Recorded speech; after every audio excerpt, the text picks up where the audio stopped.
देखिए, हम लोगों ने जो अगले वीडियो में बात की थी कि हिंदी का जो प्रथम कवि है वो कौन है। अब वीडियो होगा इसमें हम लोग बात करेंगे कि जो आदिकालीन साहित्य भैया कितने भागों में बांटा गया।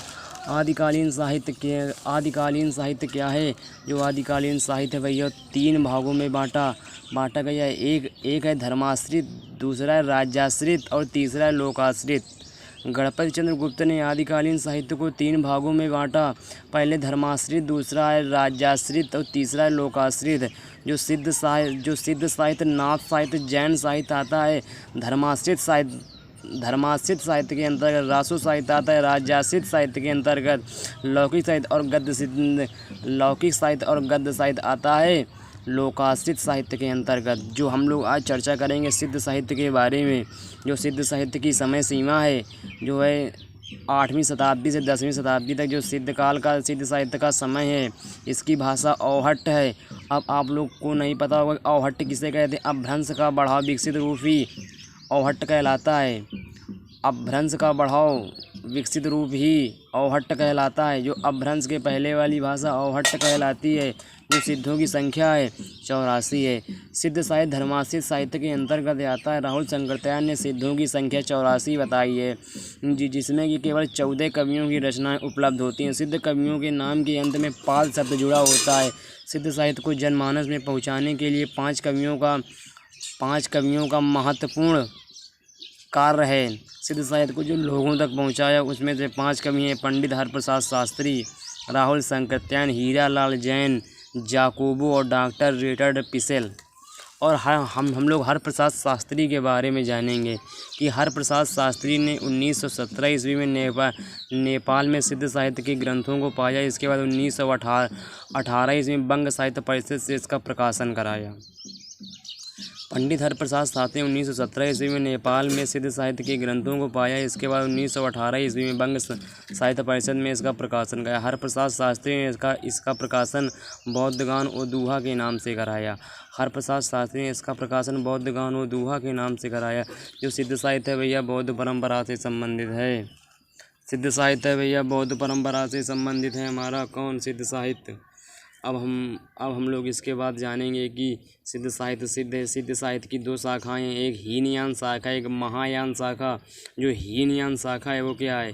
जो हीनयान शाखा है वो इसका जो सैद्धांतिक मार्ग था बहुत कठोर था तथा ये संकुचित विचारधारा के लोग थे। यह अनेक भागों में विभक्त नहीं हुआ था। जो हमारा हीनयान शाखा है, महायान शाखा है, इसका सैद्धांतिक मार्ग कोमल था। ये उदारवादी विचारधारा के लोग थे। ये 4 भागों में विभक्त हुआ। महायान शाखा उदार मार्ग, मंत्रयान, वज्रयान, सहजयान। जो महायान शाखा के जो 4 भाग हैं, पहला भाग है उदार मार्ग, दूसरा है मंत्रयान, तीसरा है वज्रयान और चौथा है सहजयान। जो सिद्ध साहित्य की विशेषताएं। सिद्ध साहित्य के लोग पंचमकार में उपासना करते थे। ये अहंकारवादी थे।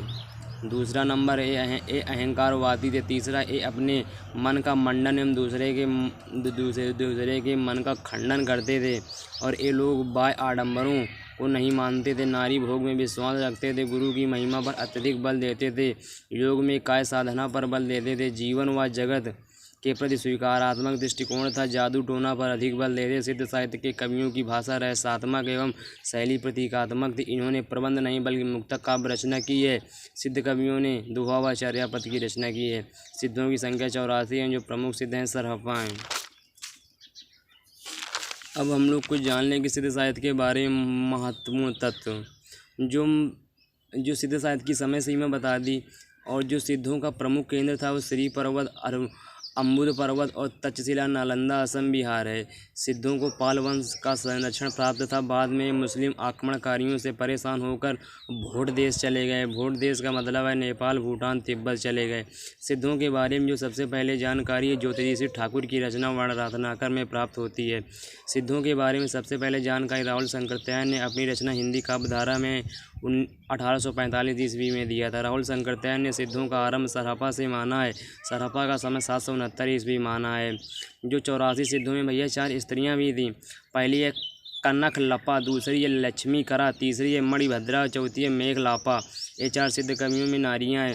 मच्छंदर नाथ, चरपट नाथ, जालंधरपा, नागार्जुन, गोरखनाथ एक ही सिद्ध और नाथ दोनों युगों में हैं। ठीक है ना। इसके बाद है अद्वज्र ने सिद्धों की भाषा को संधा भाषा कहा है।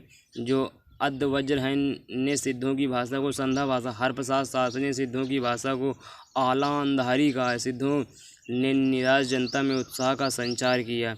इसकी प्रशंसा करते हुए आचार्य हजारी प्रसाद द्विवेदी ने लिखा है कि जो जनता तत्कालीन नरेशों की स्वेच्छा चरित पराजय या पतन से त्रस्त होकर निराशावाद की गर्त में गिरी हुई थी, उसके लिए इन सिद्धों ने वाणी ने संजीवनी बूटी का कार्य। उलट भाषियों का आरंभिक रूप सबसे पहले सिद्ध साहित्य में देखने को मिलता है।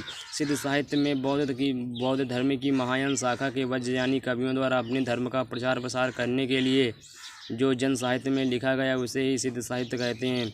सिद्धों ने नारी को साधना का केंद्र माना था कि सिद्ध प्राप्ति के लिए नारी का भोग होना आवश्यक है। इसे शक्ति योगिनी या महामुद्रा कहते हैं। सिद्धों ने काया तरुवर पंच बिडाला कहकर, पंच बिडाला अर्थात बौद्ध धर्म में निरूपित पांच प्रतिबंध बनाए हैं। एक है आलस, दूसरा हिंसा, तीसरा है काम, चौथा है चिकित्सा और पाँचवा है मोह। जो सिद्ध योगियों ने पंचमकार साधना प्रचलित था। मांस, मदिरा, मत्सर, मुद्रा, मैथुन। सिद्ध योगी श्रृंगार रस पर सबसे अधिक विश्वास रखते थे। सिद्धों की रचनाओं के 3 भाग किए जा सकते हैं। जो पहला भाग है नीति आचारमय और दूसरा उपदेशात्मक, तीसरा साधना संबंधी। और सिद्धों की भाषा में उलटवासी शैली का पूर्व रूप देखने को मिलता है। साधना अवस्था में निकली सिद्धों की वाणी को चर्या गीत कहते हैं। हम लोगों ने आज सिद्ध साहित्य के बारे में जान लिया। कल जानेंगे कि सिद्ध साहित्य के प्रमुख कवि एवं उनकी रचनाएं। ठीक है भैया, आज के लिए इतना। वीडियो ही पर्याप्त। धन्यवाद।